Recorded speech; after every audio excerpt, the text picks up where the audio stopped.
Takže ahojte lidi, dneska to bude... dneska to bude pár 3, si myslím. Pokud jsem si to spletla, tak mi napište rovnou do komentářů, ale myslím si, že ten druhý, co jsem tam jakoby natáčela, tak to byl druhý, takže myslím, že to je třetí. Asi jo, já nevím, jo. Dneska to bude... jak Natálie a jejich kamarádky prostě jako kupují dárky na Vánoce, protože už se blíží Vánoce a už jenom 15 měsíců nebo dny, nevím. Takže jdeme na to. A jinak, jestli mě ještě nesledujete na TikToku, tak mě určitě sledujte a jmenuji se tam. Tady to máte napsaný. A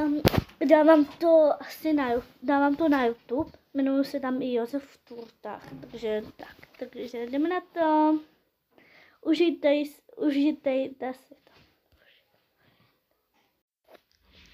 La la la la la la la la la. Tak co dneska si udělám?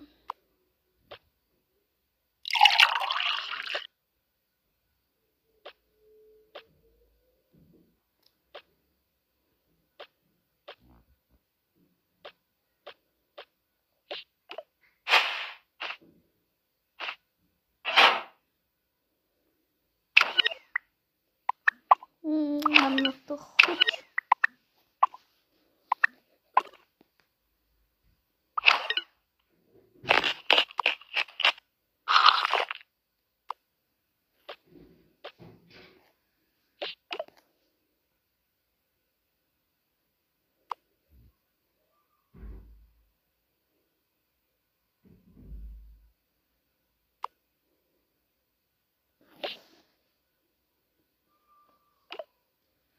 Jinak to bude takový, že budu prostě dneska to bude takový štědrý večer, jo, lidi, takže tak.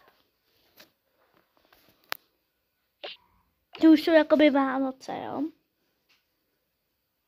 Já to dělám takhle brzy, lidi, protože budu mít nový telefon, takže abyste to takže to dělám teď brzy, ano. Takže jdem. No tak já už půjdu ve víku a Ježíš ti něco přinese.